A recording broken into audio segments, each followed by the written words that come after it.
Hi, my name is Neil. I'll be your SPN nurse for the day. And can I get your name, please? Yeah, my name is Patty Channel. Okay, so I'm just gonna provide some privacy for the patient and hand hygiene. So, and I'm gonna check the wristband to make sure to identify if it's the right patient that I'm assessing, and it is. So, uh, so Patty will begin our head-to-toe assessment today. And if you have any questions, just let me know, and I'll help you.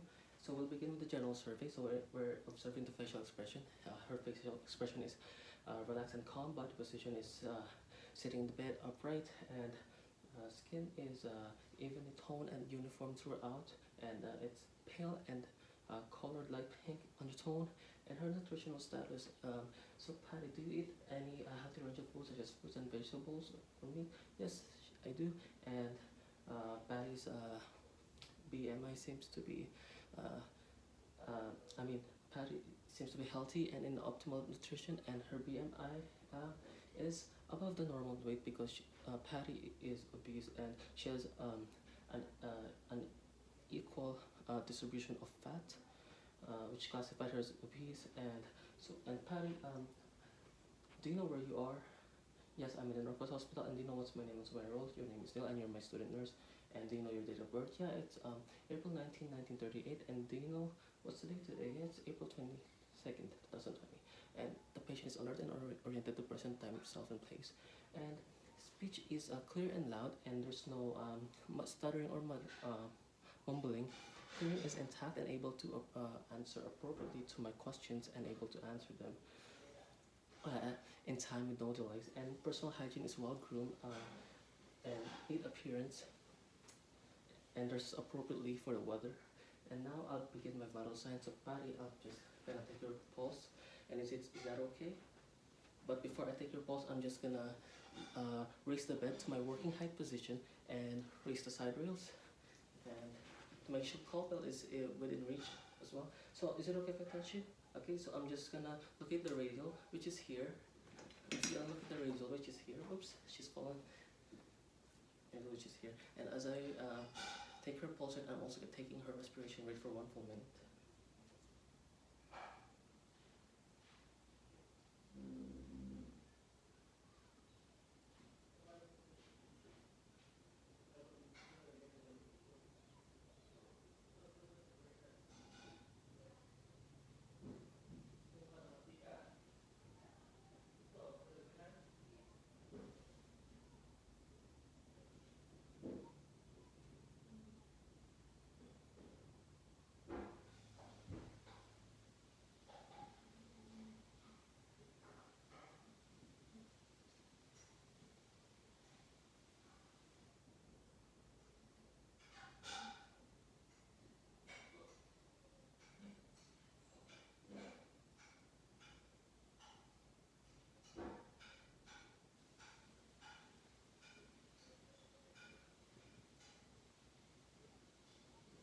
Okay, so her pulse rate is 74 beats per minute, and it is within the normal range of 60 beats per minute, and it's graded as +2, and it is normal, and the rhythm is regular, and her respiration is 13 beats per minute, and it is within the normal range of 12 beats to 20 beats per minute, and it is unlabored, shallow, unlabored, relaxed, and shallow. And now I'll be doing her baseline for her blood pressure. So do you prefer which arm? Would you prefer to take your blood pressure? No, any arm is fine. Okay, good. So if you feel any tightness on the cuff or discomfort, just let me know and I'll stop the procedure. So I'm putting this around her arm. It should be above the elbow. It should be above the elbow, an inch above the elbow. So I'm just gonna pump this. Oh, she's falling. I'm just gonna pump this until the pulse stops. So.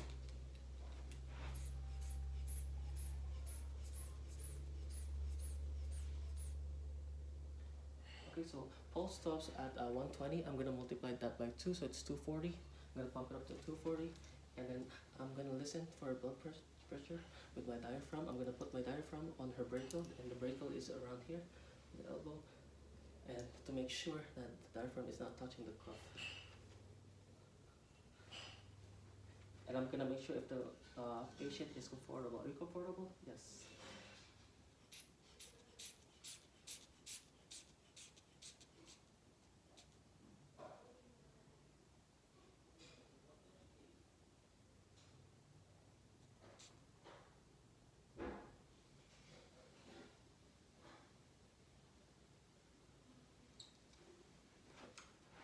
Okay, so her blood pressure is 115 over 80, and it is within the normal range of 120 of systole and diastole of 80. Okay, now I'll be taking her temperature using a tympanic temperature. Oops.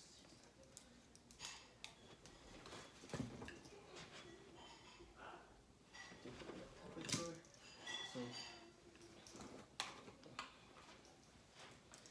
here, I'm just gonna put this on her ear. If you feel any discomfort, just let me know. Waiting for the machine to beep. Okay, so her temperature is 37 degrees Celsius, and it's within a range of 36 degrees Celsius to 38 degrees Celsius. So I'll be taking her O2 sat using this on the machine that you put on her finger. So putting this on your finger, put your finger on this little machine, and it's like a clamp. Okay, so her O2 sat is 96%, and it is with normal range of 95% to 100%. Okay, so now I'll be moving on, and I'll be asking Pat if she has any pain. Do you have any pain? No, I don't have any pain at all. Okay, so do you take any medications, such as prescribed medications, anti-inflammatory, mood altering drugs, herbal medicine, protein supplements, pain relievers, and any of that? And if so, what are your reaction and how many doses do you take? I take 400 milligrams of calcium pills, and I take also vitamin D. I take 500 calcium. I take 500 milligrams of calcium pills and 400 IU of vitamin D, and also I take multivitamins once a day and orally for all of them. Okay, good. So do you have any allergies to medications, latex, environment? No, I don't. I have no allergies at all. Okay, good. So do you have any? Do you smoke at all? And do you have any shortness of breath? No. Okay. Do you have any problems on performing your activity daily life? Okay. No. Okay, that's good.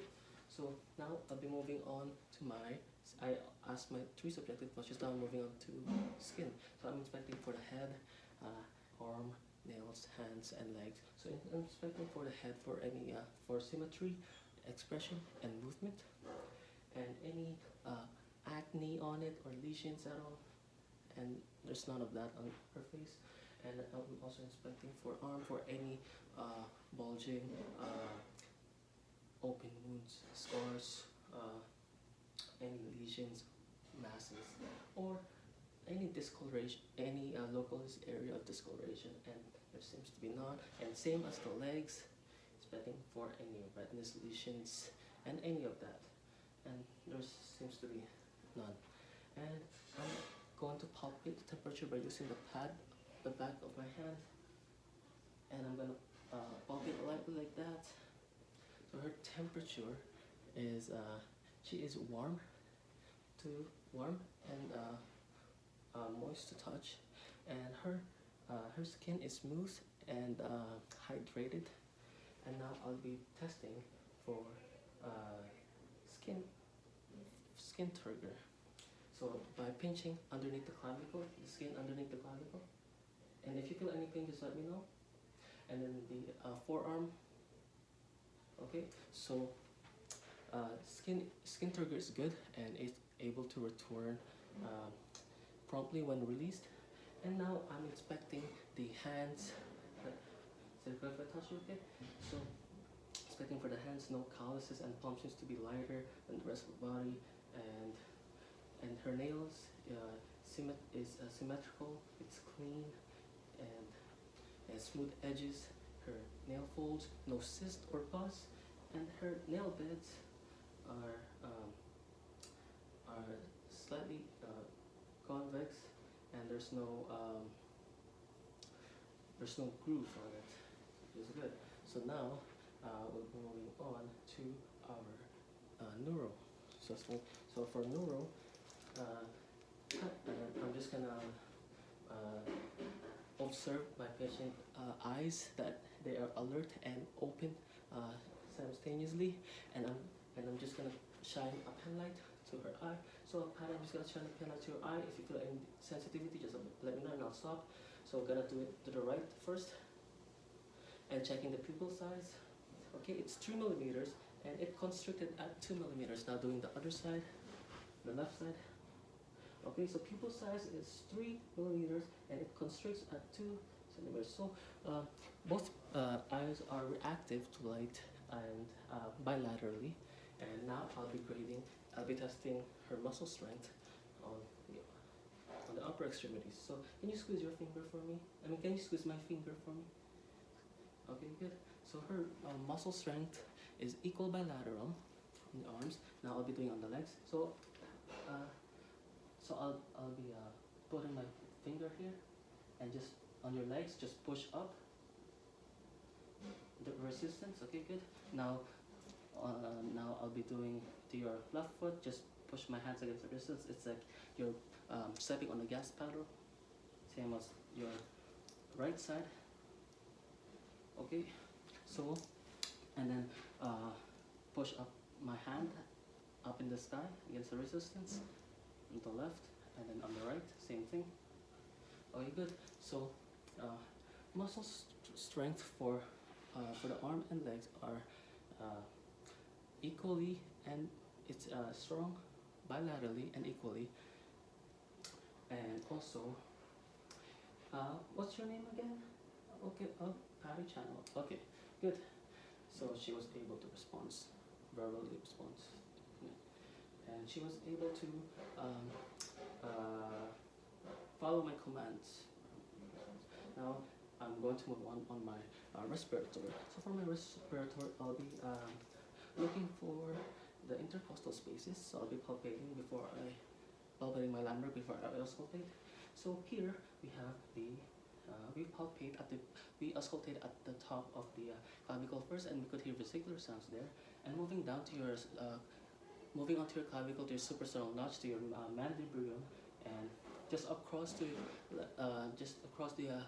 angle of Louis there is the second intercostal space, right sternal border, and moving on to the across is the second intercostal space, left sternal border. Going down is the third intercostal space, left sternal border, and across is the third intercostal space, right sternal border, and going down is the fourth intercostal space, right sternal border, and going to the left is the fourth intercostal space, left sternal border, and going down to the fifth, to your midclavicular, is the fifth intercostal space, left sternal border, and then fifth intercostal space, right sternal border. So there are a total of 10 sites anteriorly, and the way it goes zigzag like that. And now I'll be and there is 3 lobes on the right and 2 lobes on the left. So I'll be auscultating for adventitious sounds and null sounds. So starting off the clavicle, at the top of the clavicle, moving down to your suprasternal notch here, then to your second intercostal space here on the right sternal border, and then across to your left sternal border, second intercostal space, then going down to your third intercostal space, left sternal border, and going down to, and then go across is your third intercostal space, right sternal border.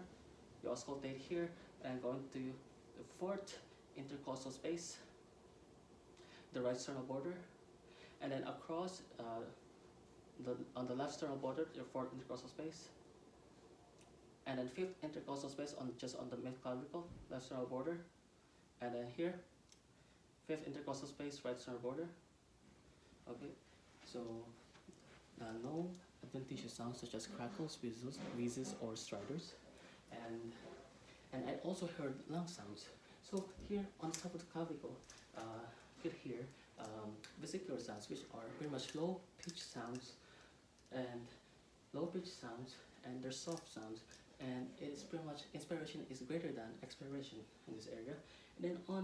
And then the right upper lobe is located at the first intercostal space to the to the fourth intercostal space, and we could hear bronchivesicular sounds, and pretty much it is moderate in pitch and sound, and also equal in inspiration and expiration. And then here in the fifth intercostal space is our right middle lobe, which is pretty much in your mid-axillary. We could also hear bronchivesicular sounds, which is moderate pitch sounds, and it is equal in inspiration and expiration. And then on the sixth rib, which is on your mid-clavicular, is the right lower lobe. You could hear vesicular sounds, which is soft sounds, and inspiration is greater than expiration in that area. So same thing as for the left side, the left sternum. So first intercostal space, the fifth intercostal space is your left upper lobe, and you could hear bronchivesicular sounds, which is moderate to pitch and sound, and equal in inspiration and expiration. And going down to your fifth to sixth is your right lower lobe, which is pretty much in the mid-axillary of the fifth and sixth, and the mid-clavicle of the sixth rib. And you could hear, that's where your left lower lobe is located, and you can hear vesicular sounds, which is soft, low pitch sounds, and inspiration is greater than expiration in that area. So moving on, I'm going to ask the patient to turn her back. So stand up for me and just turn back. Okay, good. So now there are two lobes on the right and left side. And then, so first off, we're going to palpate the thoracic cage. So here we got the C7 from T1, T2, here T3, T4, T5, T6, T7, T8, T9, T12, and there are a total of 18 auscultation sites on the posterior side, and also and now we'll begin to auscultate for any adventitious sounds or to hear lung sounds. So I'm gonna ask the client to breathe in and breathe out every time I auscultate and move across the sides. So breathe in and out for me from T1, right side, T1, left side, going down to T2, left side, T2, right side, T3, right side, T3, left side, T4, left side, T4, right side, T5, right side, T5, left side. So you're pretty much going around the scapula. You're not going to auscultate the scapula because you can't hear anything in there. T6, left side, T6, right side, T7, left side, T7, right side, T8, which is pretty much in your almost in your mid-axillary actually. T8, left side, T8, right side, T9, left side, and T9, right side. So bronchivesiculars. You could locate the I heard lung sounds, and from T1 to T3 is your your right upper lobe, and your right upper lobe and left upper lobe, and you could hear bronchivesicular sounds in there, and they are pretty much moderate pitch sounds, and they are equal in moderation in expiration and expiration. And T0 to T12 is the vesicular sounds, and from there that's your left lower lobe and right lower lobe, and there are soft sounds, and inspiration is greater than expiration in there. And also, if you can't palpate the thoracic cage, just ask the patient to hug themselves. Okay, now I'm gonna ask the patient to face me in front and sit.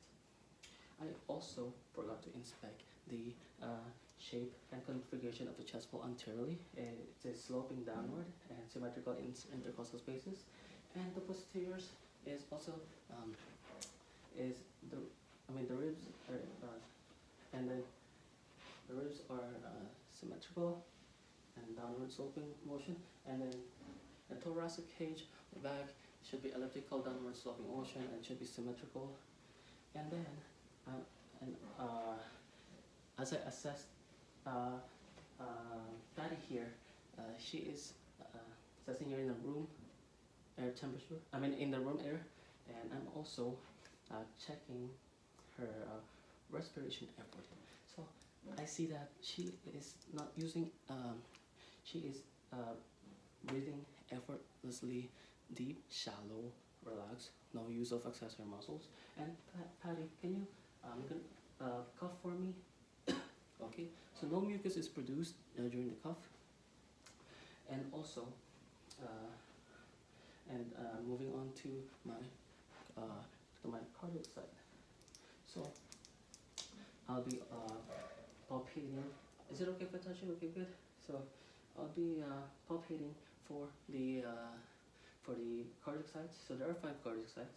So here, the second intercostal space is the aortic area, and then pulmonic area, and the second intercostal space on the left sternal border, and the aortic area is in the right sternal border. And going down is your Erb's point, the third intercostal space, and the fourth intercostal space is your tricuspid, and your mitra is in the midclavicular, which is on the left sternal border. And you could look at your take your apical pulse in there. So I'm just gonna auscultate. But first, before I auscultate, I'm inspecting if there's any cyanosis or pallor on the skin and any symmetry. Chest wall, there seems to be none. Okay, so now I'll be auscultating for heart sounds. So we'll begin on the second intercostal space on the aortic area, moving across to the second intercostal space, left sternal border, to your pulmonic area, going down to the third intercostal space on the Erb's point, left sternal border, and then fourth intercostal space on the tricuspid, and then on the fifth, just underneath the nipple, in your midclavicular, the mitra. Okay. So I hear that there is no murmurs at all, and wheezing, and any of that. And basically, I also heard heart sounds, such as S1 is louder at the apex, which is down here. It is louder in the mitral, and it is louder in the tricuspid and mitral. And as for S2, it is louder at the base, which is at the top here. And it's louder in the aortic and pulmonic area. But in Erb's point, we could hear S1 and S2 equally. So, and also, I'm also comparing the apical pulse to the radial pulse. So, I'm gonna auscultate the apical pulse and count for full minutes.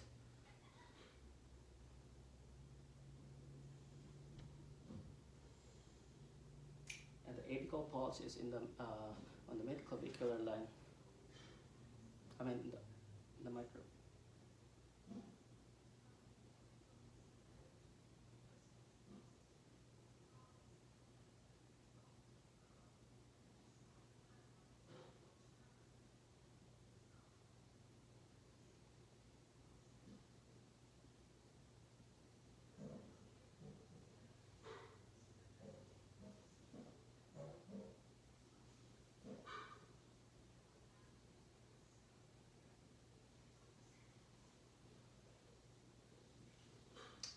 Okay, so I listened for the apical pulse for 1 full minute, and it is 74 beats per minute, which is in a normal range of 60 beats per minute to 100 beats per minute, and its grade is +2.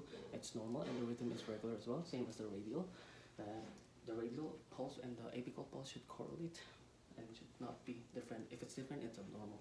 And now we'll begin to palpate for any prostodural edema for both left and right,